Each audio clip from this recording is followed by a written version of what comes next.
Jake stood at his post near the main council chamber doors. He had been working security at the Galactic Council station for 2 years now. Most days were boring. Diplomats walked past him without a second glance. Aliens of every shape and size filled the corridors, arguing about trade agreements and border disputes. Today felt different. A procession entered through the grand entrance. At its center walked a tall alien woman with pale blue skin and silver markings across her face. She wore flowing robes that shimmered like water. 6 guards surrounded her, their faces grim. Jake recognized her from the diplomatic briefings. Queen of the Empire, one of the most powerful rulers in this sector of the galaxy. But something was wrong.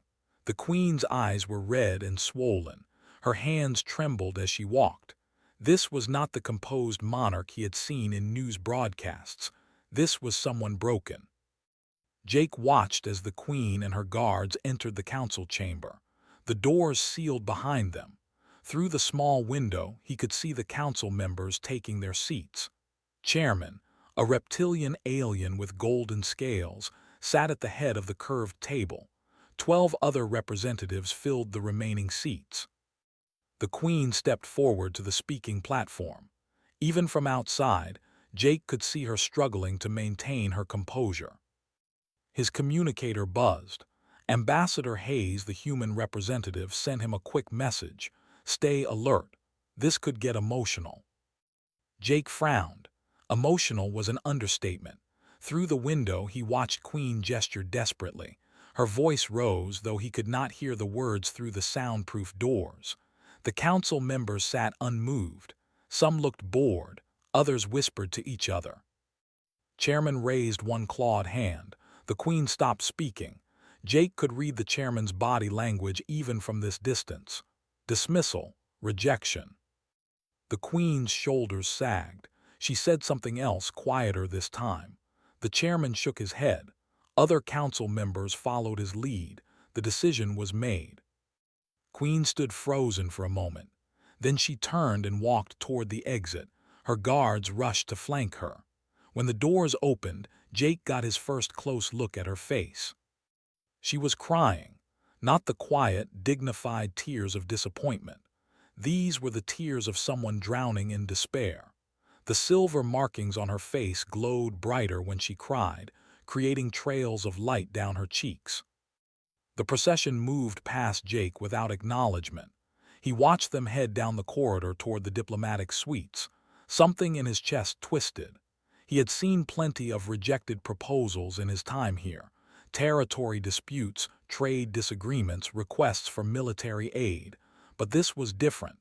This was personal pain. Jake made a decision. He logged his position with the security system and followed at a distance.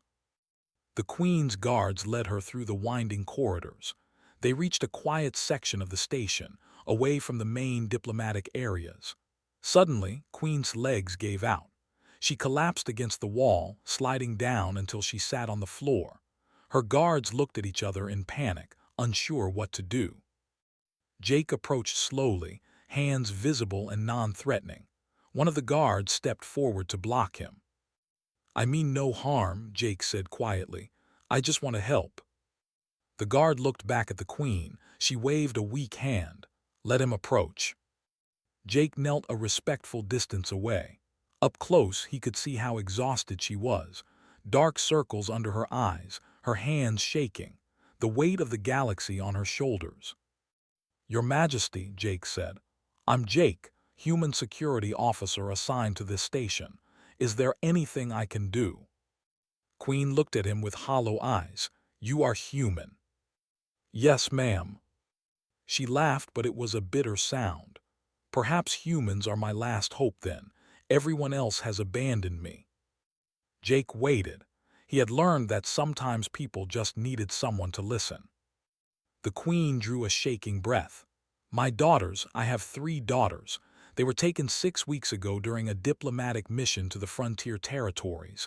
All of them, gone." Jake's stomach dropped. "Kidnapped." "Yes, but there is no trace of them. No ransom demands, no evidence. My best investigators have found nothing. The Galactic Council refuses to help.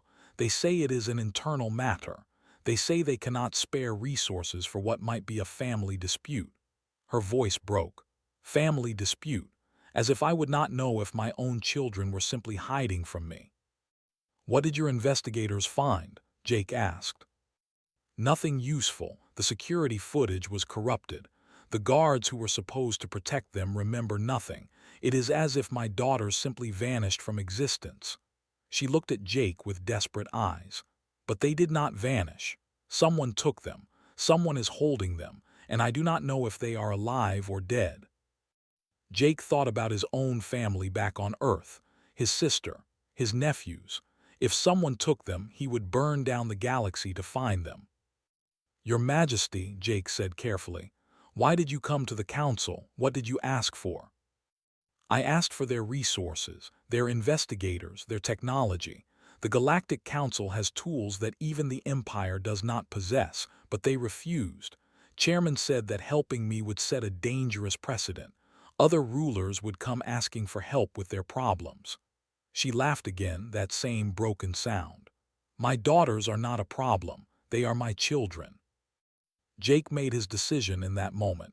Ambassador Hayes would probably kill him for this, but he did not care. I'll help you, he said.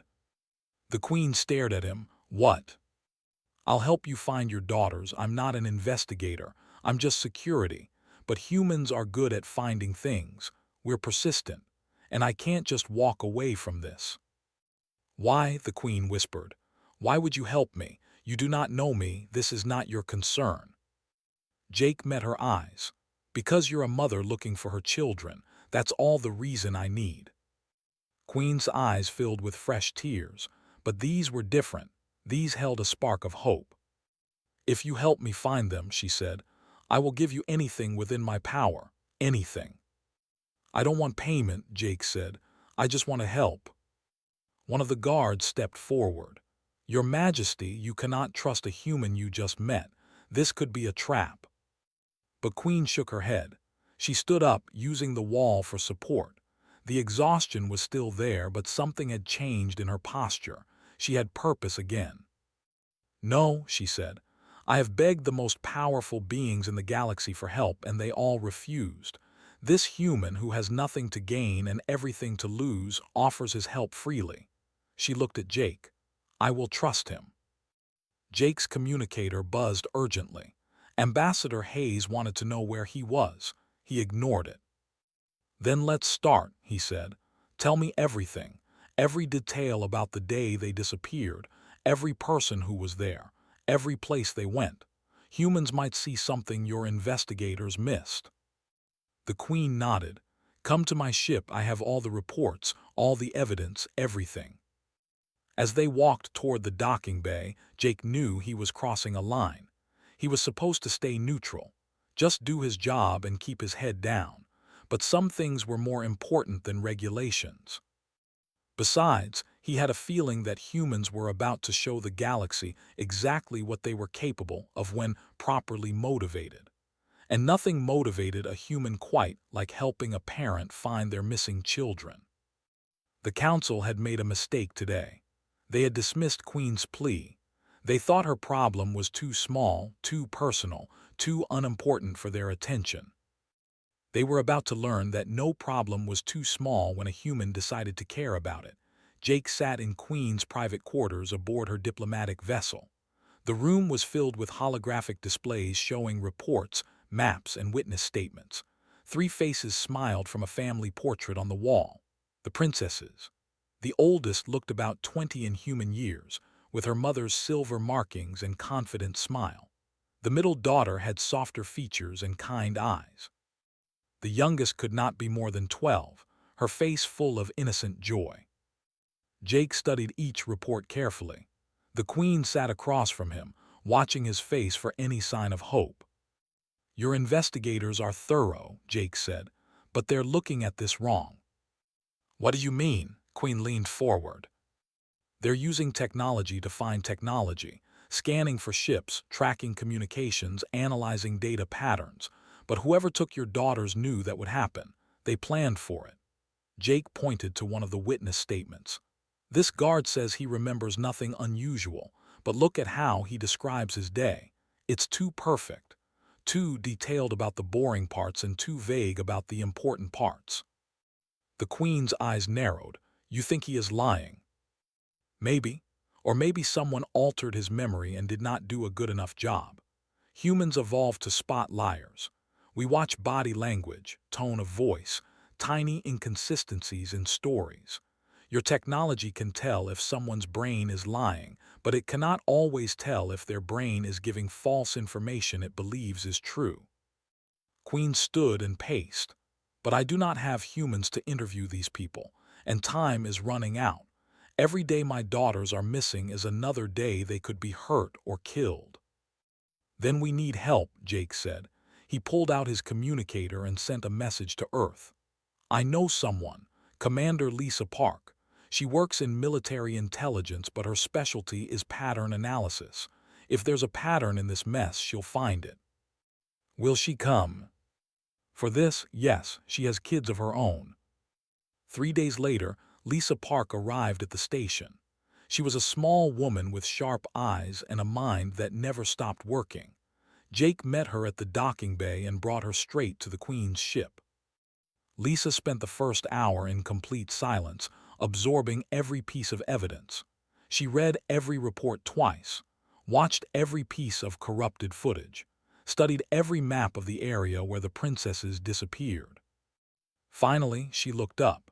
I need to talk to the investigators who wrote these reports. Queen arranged the meetings. One by one, the investigators came aboard to speak with Lisa. Jake watched from the corner as she asked simple questions. Why did you search this sector first? What made you think the kidnappers used a ship? Did anyone benefit from the princesses being gone? The investigators looked confused by such basic questions. They gave basic answers, but Lisa was watching everything. Their eyes, their hands, the way they shifted weight when answering. After the last investigator left, Lisa turned to Jake and the Queen. They're not lying, but they're also not asking the right questions. They all assumed this was an outside attack, but I think it's an inside job. Impossible, Queen said. My court is loyal. I have known these people for decades. Maybe most of them are loyal, Lisa said, but someone close to you knew about that diplomatic mission. Someone knew exactly where your daughters would be and when, and someone had access to security systems to corrupt the footage. She pulled up a star chart. Your investigators searched everywhere except for one region, this mining sector here. It's technically territory, but it's abandoned. The mines played out years ago. Why would they take my daughters to an abandoned mining colony? The Queen asked. Because no one would look there, Jake said. It's perfect. Close enough to reach quickly, isolated enough to hide, and on your own territory so it doesn't raise suspicions. Lisa nodded. But there's more. Look at these financial records. She displayed a series of transactions. These are shell companies, fake businesses that exist only on paper. They've been moving money around for months. Small amounts, nothing that would trigger alarms, but it adds up. Someone funded this operation. Can you trace it? Queen asked, her voice tight with barely controlled rage. Lisa's fingers flew across the holographic controls. Give me a few hours. Those few hours turned into a full day. Lisa barely ate or slept. Jake brought her food and coffee, which she consumed without looking away from her work. Queen watched like a hawk, her hands clenched so tight her knuckles turned white. Finally, Lisa sat back. Got it. She displayed a complex web of financial connections on the main screen. At the center was a name that made Queen gasp. Duke, the Queen whispered. My cousin. He has been trying to claim my throne for years, but I never thought he would go this far. The money trail leads directly to companies he controls, Lisa said. He's been careful, but not careful enough. Humans are very good at following money. We've had thousands of years of practice. Jake studied the web of connections. If he's behind this, where is he keeping them? Lisa zoomed in on the abandoned mining sector. Based on the financial transactions, There's still power running to one of the facilities. Outpost Epsilon 7. It's supposed to be completely shut down, but someone's been paying the energy bills. Queen stood so quickly her chair fell backward. Then we attack. I will send my fleet.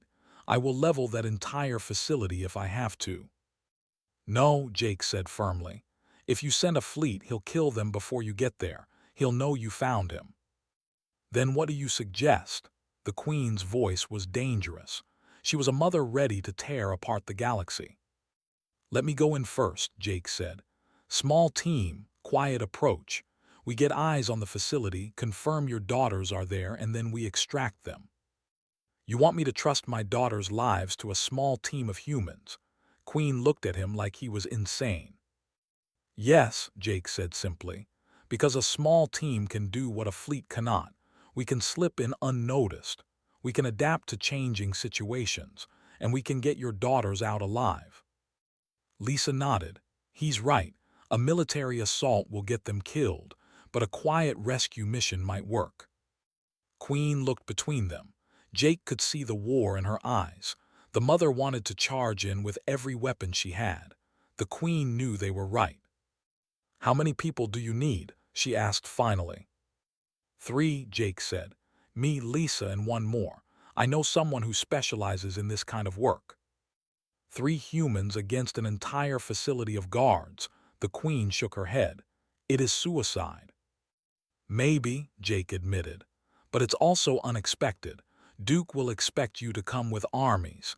He won't expect 3 humans walking through the front door. Walking through the front door. Jake smiled. We're not going to sneak in. We're going to apply for jobs. Lisa caught on immediately. Her eyes lit up. The facility needs workers. Even abandoned places need maintenance crews. We pose as contractors looking for work. They will never believe you, Queen said. They will, Jake countered. Because humans are everywhere in the galaxy now. We take any job, go anywhere, work for anyone. We're not special or important. We're just humans trying to make a living. They'll see us as harmless. The Queen was silent for a long moment. Then she nodded slowly. Very well, but I want one of my guards with you. No, Jake said. No offense, but your people are too recognizable. This has to be humans only. We blend in better. Queen closed her eyes. I am trusting my daughters' lives to 3 humans I barely know. If they die because of this, I will never forgive myself. If they die, you can blame me, Jake said. But they won't, because humans don't give up, ever. It's our most annoying quality. Lisa smiled. He's right about that. We're terrible at knowing when to quit. The Queen looked at the portrait of her daughters. When do you leave? Tomorrow, Jake said. I need to contact my 3rd team member and get our cover stories straight. Lisa, can you forge the documents we need? Already working on it, Lisa said, her fingers dancing across the controls again. Jake turned to Queen. We'll bring them home, I promise. The Queen's eyes filled with tears again, but she blinked them away. Why are you doing this? You could have walked away. This is not your fight. Yes, it is, Jake said quietly. The moment I saw you crying in that corridor, it became my fight. That's what humans do. We see someone in pain and we help. We can't not help. It's built into us. Queen reached out and placed her hand on Jake's shoulder. It was a gesture of deep respect in culture. Then I will wait, and I will hope, and I will pray to every god I know that you succeed. We will, Jake said with more confidence than he felt. Because failure means 3 innocent people stay prisoners, and humans really hate that. As Jake left to make his preparations, he felt the weight of what he had promised. 3 lives depending on him, a mother's hope resting on his shoulders, and somewhere in an abandoned mining facility, 3 princesses who had no idea help was coming. But it was coming, and it was coming in the form of 3 determined humans who were about to teach Duke a valuable lesson. Never underestimate someone from Earth. The transport shuttle touched down at Outpost Epsilon 7 3 days later. Jake looked out the window at the sprawling mining facility. Most of it was dark and abandoned, but one section showed signs of life. Lights glowed in windows, power generators hummed, and somewhere in there, 3 princesses waited to be found. Danny Cole sat across from Jake, checking his equipment one last time. Danny was a former Special Forces operator who now worked private security. He was built like a tank, covered in scars, and had the kind of calm focus that came from years of dangerous work. He and Jake had served together years ago. "You owe me big for this one," Danny said, but he was smiling. Rescuing alien royalty was not on my calendar. "I'll buy you a beer when we're done," Jake said. "You'll buy me a whole bar," Danny corrected. Lisa sat between them, her face buried in a tablet. "I've mapped the entire facility from satellite data. Main compound is here, secondary buildings here and here. Power signatures suggest about 30 people inside. Most are concentrated in the main building." 30 guards for 3 prisoners, Jake muttered. "Duke is not taking chances." The shuttle landed on the facility's main pad. A bored-looking alien stood waiting for them. He was tall and thin with gray skin and 4 arms. He looked at his without much interest. "You the maintenance contractors?" he asked. "That's us," Jake said, keeping his voice friendly and casual. "Got your message about needing repairs on the environmental systems. We're the only crew within 2 weeks' travel who take a job this far out."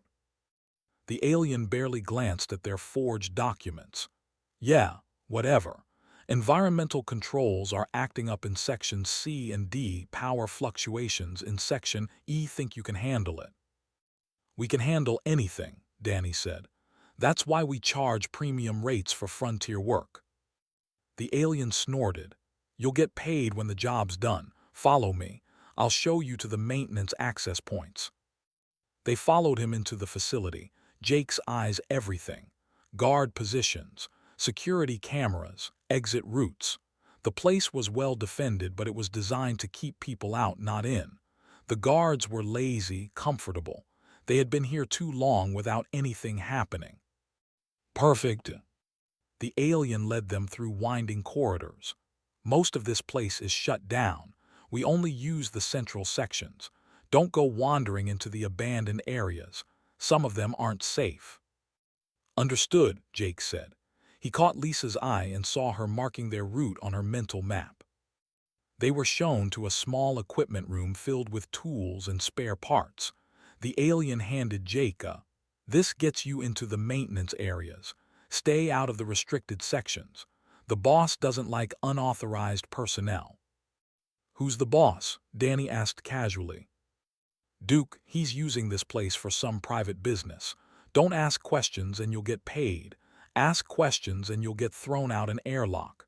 The alien left them alone.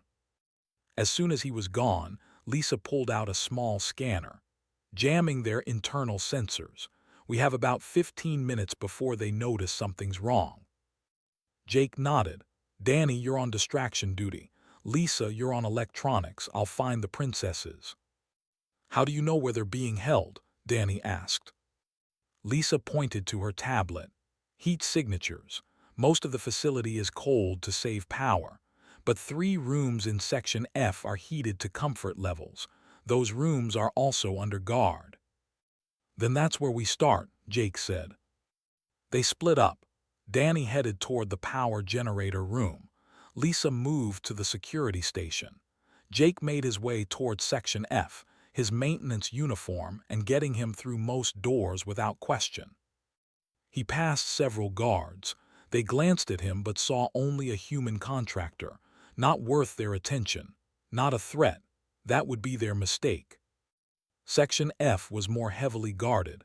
Jake counted 4 guards at the entrance. He could not just walk through. He needed a distraction. Right on schedule, the lights flickered, then went out completely. Emergency lighting kicked in, bathing everything in red. The guards cursed and grabbed their weapons. "What now?" one of them growled. "Probably those human contractors messing with the power," another said. "I'll go check." 2 guards left. Jake waited until they turned the corner, then moved. He approached the remaining guards with a confused expression. "Hey, do you know what's going on? My equipment just died." "Power failure," one guard said. "Get back to your work area." "I can't see anything back there.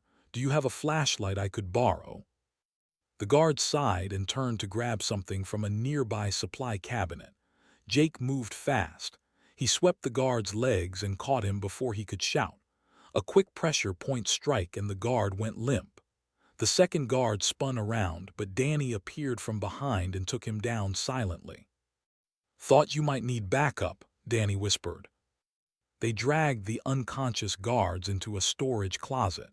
Jake took from one of them and opened the door to Section F. 3 doors lined the hallway. Each had a guard posted outside. The guards were alert now, hands on weapons. Jake made a split-second decision. He walked forward with his hands up. "Don't shoot, I'm just trying to fix the power." "This is a restricted area," one guard snarled. "Leave now." "I would, but my boss will kill me if I don't finish this job. The power junction for this whole section is right there." Jake pointed past them. The guards looked uncertain. Then Lisa's voice came over the facility's speakers. "All security personnel report to the main generator room. Immediate threat detected." It was a recording, but it sounded real enough. 2 of the guards looked at each other and ran toward the generator room. The third stayed at his post. "Smart," Jake said. "I follow orders," the guard replied. "I respect that," Jake said. Then he threw his toolkit at the guard's face. The guard flinched and Jake charged. They went down in a tangle of limbs. The guard was stronger, but Jake fought dirty. Knee to the stomach, elbow to the throat, fingers in the eyes. Nothing honorable but effective. The guard went down. Jake grabbed his and opened the first door. A young woman sat on a bed, chains around her ankles. She looked up in shock. "The middle princess. Who are you?" "Jake, your mother sent me. We need to go now." "My sisters." "I'm getting them too. Can you walk?" She nodded. Jake used the guard's tools to break her chains. They moved to the second door. The youngest princess was inside, curled up on her bed. She looked terrified when the door opened. "It's okay," the middle princess said. "He's here to help." The youngest princess's eyes went wide. "Mother sent you." "She did," Jake said, breaking her chains. "Stay close to me." He moved to the third door, but when he opened it, the room was empty. His stomach dropped. "Where's your sister?" he demanded. "They moved her 2 days ago," the middle princess said.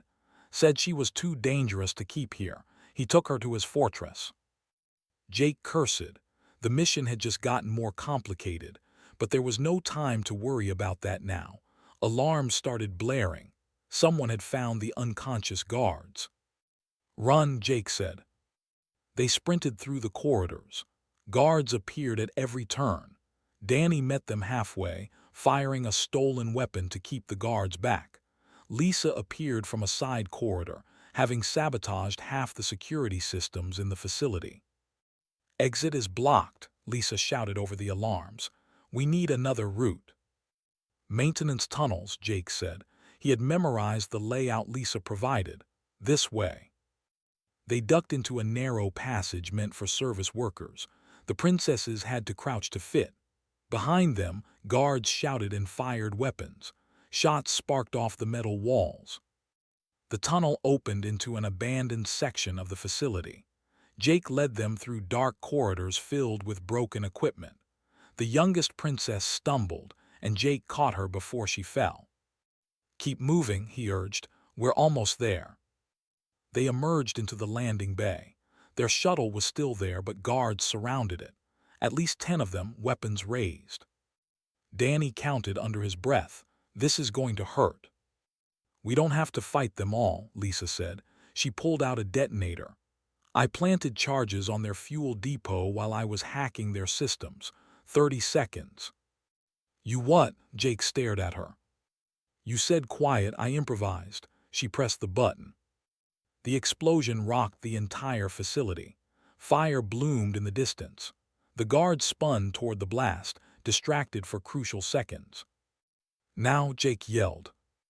They ran for the shuttle. Guards recovered and started shooting. Jake pushed the princesses ahead of him, using his body as a shield. Shots hit the ground around them. One grazed Danny's shoulder, but he kept moving. They piled into the shuttle. Lisa threw herself into the pilot's seat and fired the engines. The shuttle lifted off as guards rushed toward them. More shots hit the hull, but the shields held. They broke atmosphere and jumped to hyperspace. Only then did Jake allow himself to breathe. The middle princess stared at him. "You came for us. You actually came." "Your mother loves you," Jake said simply. "Someone had to." The youngest princess started crying, not from fear, from relief. "Is mother really waiting for us?" "She is," Jake said, "and she hasn't slept since you disappeared." Danny checked his shoulder wound. It was shallow. 2 out of 3, not bad for a first attempt. "We have to get," the middle princess said urgently. "We'll kill her now that we escaped." "We will," Jake promised. "But first, let's get you two home." As the shuttle raced toward Queen's location, Jake knew the mission was not over. Princess was still in danger, and now Duke knew someone was coming for him. But Jake had learned something important today. Humans could do what entire alien military forces could not. They could adapt, improvise, and succeed against overwhelming odds. Duke had made a mistake. He thought humans were weak and harmless. He was about to discover just how wrong he was. Queen held her daughters like she would never let go. Tears streamed down her face as she touched their hair, their faces, confirming they were real. The middle princess clung to her mother. The youngest sobbed into his shoulder. It was a moment of pure joy. But it could not last. "Mother," the middle princess said quietly, "is still with. He has her at his fortress on Prime." The joy drained from Queen's face. "I know. I have already positioned my fleet near that system. The moment you were safe, I was prepared to attack." "No," Jake said firmly. Everyone turned to look at him. "If you attack, he'll kill her. He has nothing left to lose now." "Then what do you suggest?" The Queen's voice was tight with barely controlled rage. "I have 2 of my daughters. I will not leave the third in that monster's hands." Jake looked at Lisa and Danny. They had just completed an impossible rescue. They were exhausted, wounded, and running on nothing but determination. But when he looked in their eyes, he saw they were ready to go again. "We trade," Jake said. "Trade what?" Queen asked. "Me, I trade myself for Princess." The room went silent. Then everyone started talking at once. "Absolutely not," the Queen said.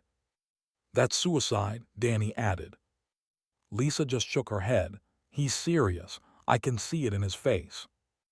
Jake held up his hands for silence. "Think about it.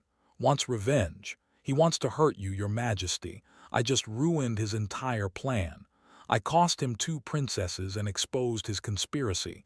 He'll want me, and he'll trade for me." "And then he will kill you," Queen said flatly. "Maybe," Jake admitted. "But he'll want to do it slowly. He'll want to gloat first. That gives us time."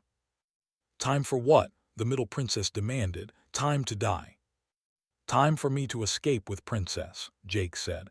He looked at Lisa. "You can map his fortress the same way you mapped the mining facility, right?" Lisa was already pulling up data on her tablet. "I can get the layout, but Jake, this is crazy even for you." "It's the only way to get her out alive," Jake said. "If we attack, she dies. If we wait, she dies. But if I go in and create chaos from inside, we have a chance." Danny crossed his arms. "You'll need an exit strategy." "I'm working on it," Jake said, though he was not. "Lisa, can you hack into the fortress systems from outside?" "If I can get close enough, maybe. Their security is top tier, but I can try." Jake turned to Queen. "I need you to contact Duke. Tell him you want to make a trade. The human who ruined his plans for Princess. Make it formal, a proper exchange." "He will not honor any agreement," the Queen said. "I know, but he'll pretend to. His pride will demand it. He'll want to capture me properly, not just have me killed on approach, and that gives me the opening I need." Queen studied Jake's face for a long moment. "You are either the bravest human I have ever met or the most foolish." "Usually both," Danny muttered. The Queen made her decision. "Very well, but I will not let you go alone. My fleet will be in position. The moment is safe, we attack." "That works," Jake said. "Just give me time to get her out first." The next day, Jake stood in a small transport pod heading toward Duke's fortress. The fortress was built into the side of an active volcano on Prime. Lava flowed around its base. Heat shimmers made the air dance. It was designed to be impregnable. Jake had memorized Lisa's maps. Every corridor, every room, every weakness in the structure. She had also given him a small device hidden in his belt. It would jam communications for 60 seconds when activated. 60 seconds to create chaos and escape. The transport docked in the fortress's landing bay. Guards surrounded him immediately. They stripped him of weapons, equipment, everything except his clothes. They scanned him for tracking devices. They found 3 decoys Lisa had planted and destroyed them. They did not find the communication jammer. Jake was dragged through dark corridors to a massive throne room. Duke sat on an elaborate chair at the far end. He was tall with dark blue skin and sharp features. His eyes held nothing but cruelty. Princess stood beside him in chains. She looked tired but unbroken. When she saw Jake, confusion crossed her face. She had never seen him before. "So this is the famous human," said, his voice dripping with contempt. "You look so ordinary. I expected someone more impressive." "Sorry to disappoint," Jake said. "Where are my other prisoners?" demanded. "Safe with their mother. That was the deal. I come here, you release Princess." Laughed. It was a cold, ugly sound. "You actually believed I would honor that agreement. How delightfully naive. Humans truly are as stupid as I thought." "Yeah, I get that a lot," Jake said. He was counting guards. 16 in the room, 4 exits, all heavily defended. "I will keep Princess," continued. "And I will keep you. When Queen comes to rescue you both, I will kill her entire family in front of her. Then I will take the throne that should have been mine." "Solid plan," Jake said. "One problem, though." "What problem?" "You're assuming I came here to be captured." Jake smiled. "But I didn't. I came here to get Princess out, and I've been recording everything you just said." His face twisted with rage. "Recording? We scan you for devices." "You scanned for trackers and communicators. You didn't scan for the data chip I swallowed before I came here. It's recording everything on a delayed transmission. In about 5 minutes, every member of the Galactic Council will receive a copy of your confession." It was a lie, but didn't know that. The Duke stood furious. "Kill him, kill them both." Guards rushed forward. Jake activated the communication jammer. Suddenly, the guards' tactical communications went dead. Confusion rippled through them. They were used to coordinated attacks, not acting independently. Jake moved. He grabbed a weapon from the nearest guard and fired at the lights. Darkness fell. In the chaos, he ran toward Princess. Shots flew wild in the dark. "Come on," he shouted, breaking her chains with a stolen plasma cutter. "Who are you?" she demanded. "Your mother's friend. Run now, questions later." They sprinted toward the nearest exit. Jake had memorized the path from Lisa's maps. He knew exactly where to go even in the dark. Behind them, guards shouted and crashed into each other. Emergency lights flickered on. They had seconds before the guards organized. Jake led through a maintenance passage. It was narrow and filled with steam pipes. The heat was intense, but it was also a route the guards would not expect. "Where are we going?" gasped. "Your sisters told me about the maintenance tunnels. Every fortress has them. People are too proud to think about service passages." They emerged on a lower level. Alarms blared throughout the fortress. Guards poured through every corridor. Jake pressed against a wall as a squad ran past. "We're trapped," whispered. "Not yet." Jake pulled out a small communicator Lisa had hidden in his boot. The guards had missed it in their scan. "Lisa, we're in position. Now would be good." On the far side of the fortress, Lisa triggered the virus she had planted in their systems. Every door in the fortress opened at once. Security protocols went haywire.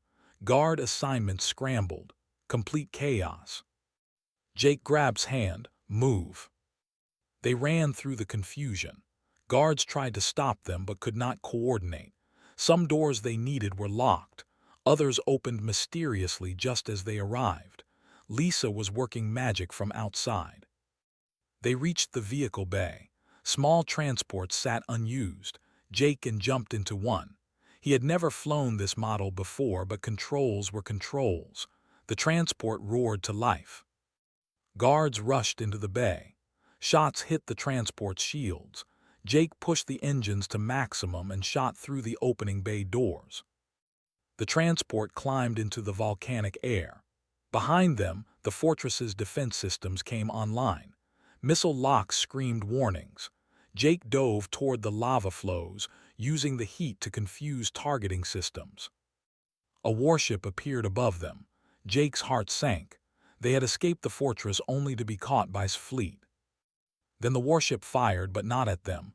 It fired at the fortress. More ships appeared. Queen's fleet. They had been waiting for the signal. "Jake," the Queen's voice came over the communicator. "Get to the flagship. We will cover you."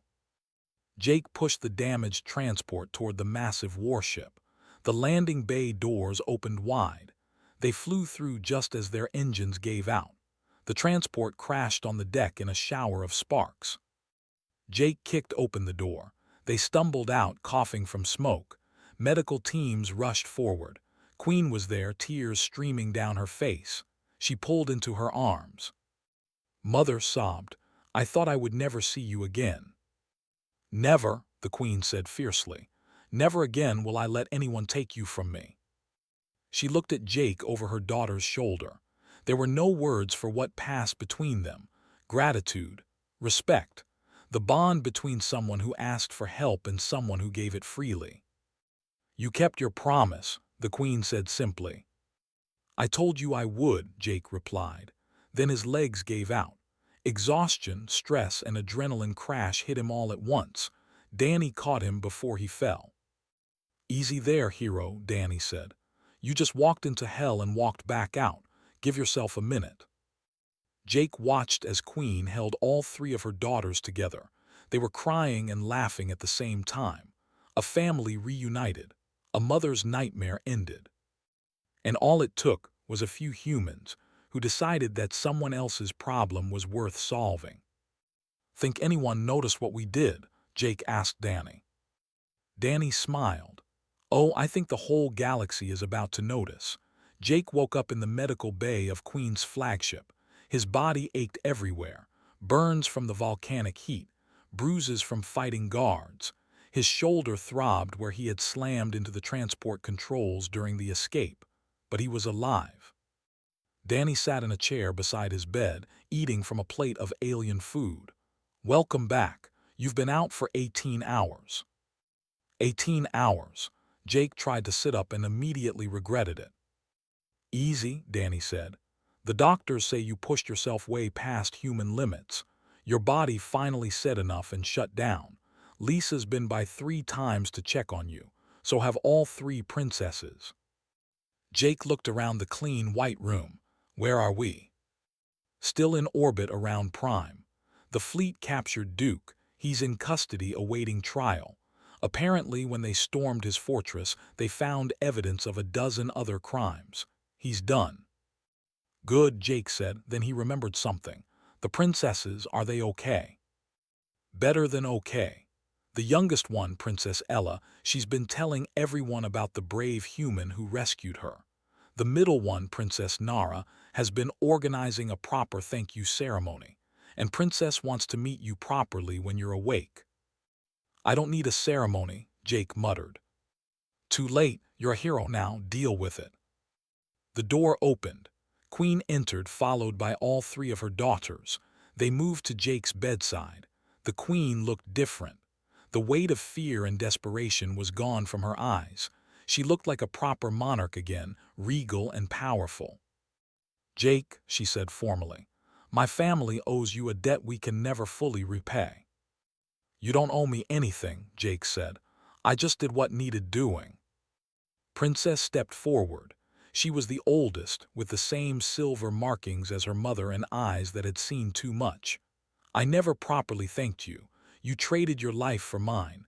You walked into a trap knowing you might not come out. Why?" Jake thought about it. "Because your mother asked for help and no one would give it. Because you were innocent people who needed saving. Because it was the right thing to do." "That simple?" asked. "That's simple," Jake confirmed. "Humans are like that. We see someone who needs help and we help. It's not always smart, it's not always safe, but it's who we are." Princess Nara, the middle daughter, smiled. "Mother told us humans were different. I did not believe her until I saw you fight those guards. You were not stronger than them. You were not faster, but you would not give up." "Persistence is humanity's superpower," Danny said from his chair. "We're too stupid to know when we're beaten." Princess Ella, the youngest, looked at Jake with wide eyes. "Will you stay with us? Will you be our friend?" "Ella," Queen said gently, "Jake has his own life. We cannot ask him to." "I'll stay," Jake interrupted. Everyone looked at him in surprise.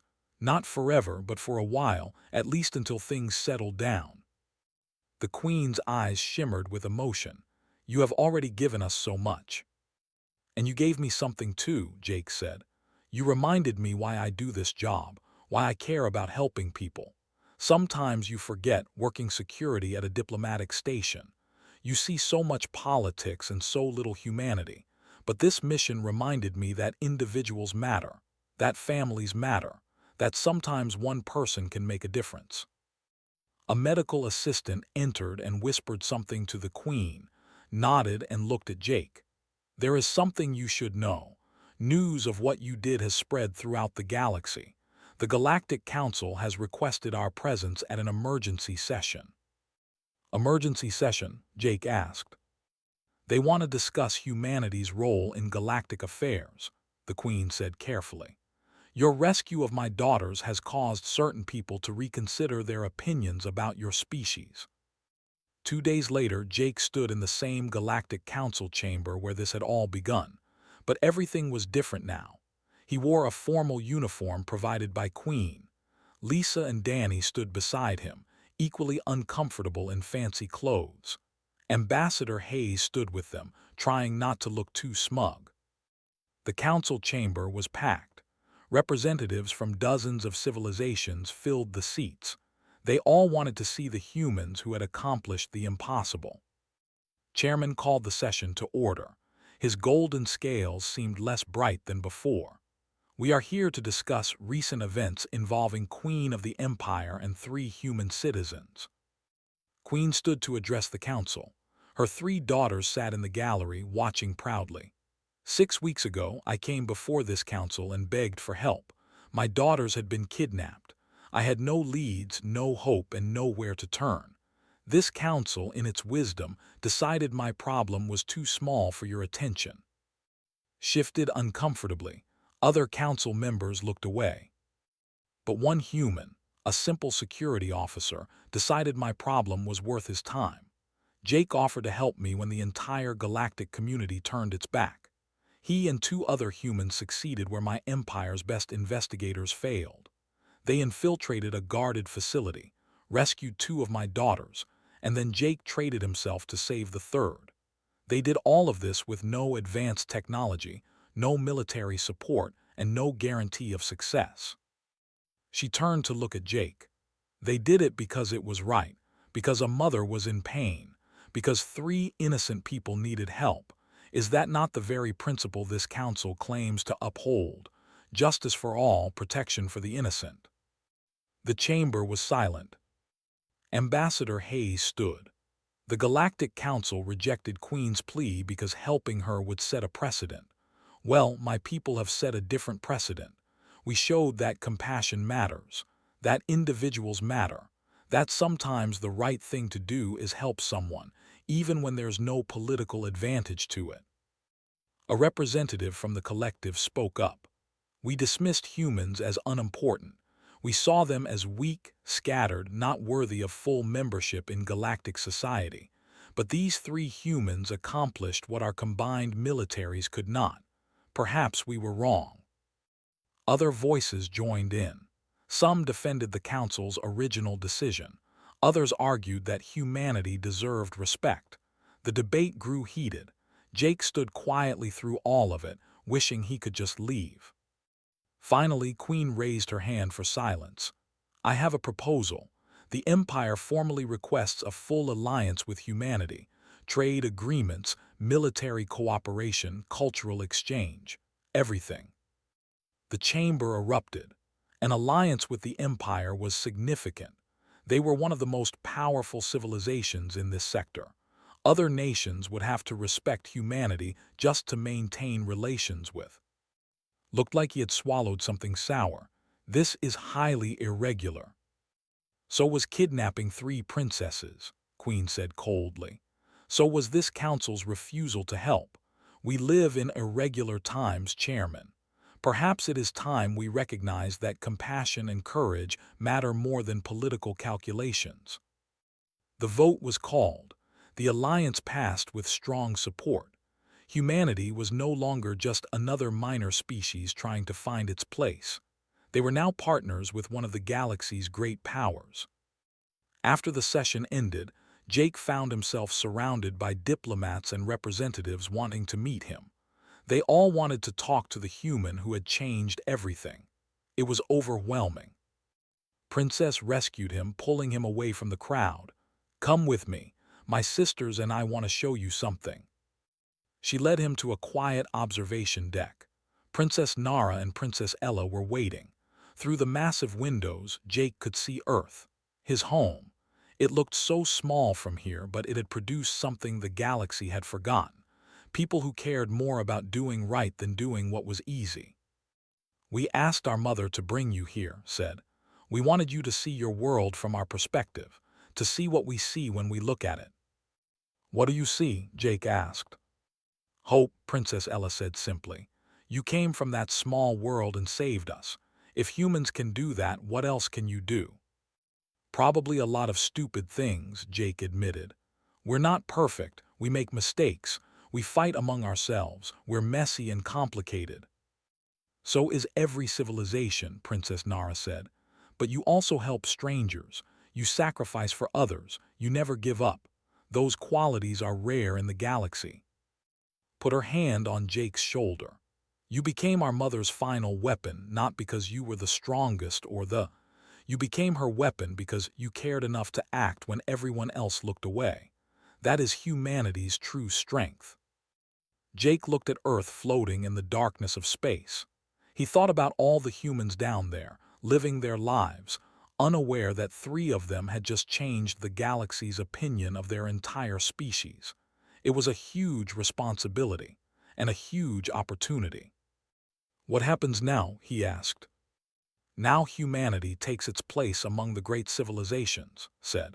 And you, Jake, will be remembered as the human who started it all. I didn't do it for recognition, Jake said. We know, all 3 princesses said together. That's exactly why you're a hero, added. They stood together, watching Earth turn slowly in space. Below them, diplomats argued about treaties and trade agreements. The Galactic Council debated humanity's role in galactic affairs. Political alliances shifted like sand. But up here, in this quiet moment, Jake understood what really mattered. A mother had her daughters back. 3 innocent people were safe. And the galaxy had learned that humans were not to be underestimated. Not because they were strong, not because they were technologically advanced, but because when someone asked for help, humans had a terrible habit of saying yes. Even when it was dangerous, even when it was impossible, even when the entire galaxy said it could not be done. That was humanity's gift to the stars. The stubborn, persistent, sometimes foolish belief that every person mattered, that every problem was worth solving, that no one should face their darkest hour alone. Jake smiled. You know what? I think I'm going to like working as a liaison between our peoples. You'll be good at it, Princess Nara said. You already understand what most diplomats never learn. It's not about politics or power. It's about people. About families, Princess Ella added. About doing the right thing, finished.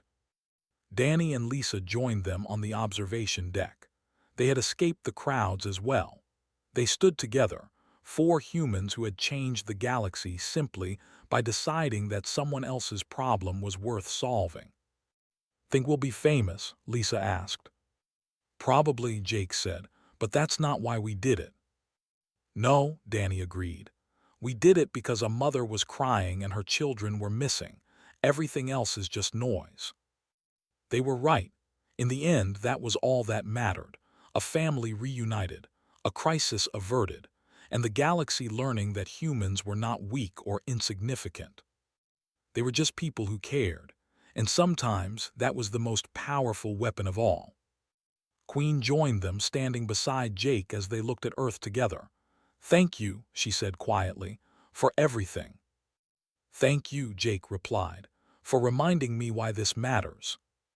Together they watched the stars, and somewhere in those stars, other people were facing their own crises, their own impossible situations, their own desperate moments. But now they knew something they did not know before. When all hope seemed lost, when the galaxy turned its back, when no one else would help, there was always one species that might say yes. Humanity. Stubborn, persistent, compassionate humanity, ready to face any challenge, overcome any obstacle, and help any person who asked.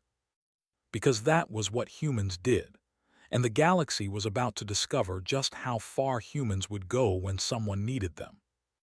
The age of humanity and the stars had just begun, and it started with three people who decided that rescuing a stranger's children was worth risking everything. That was the human way, and the galaxy would never be the same.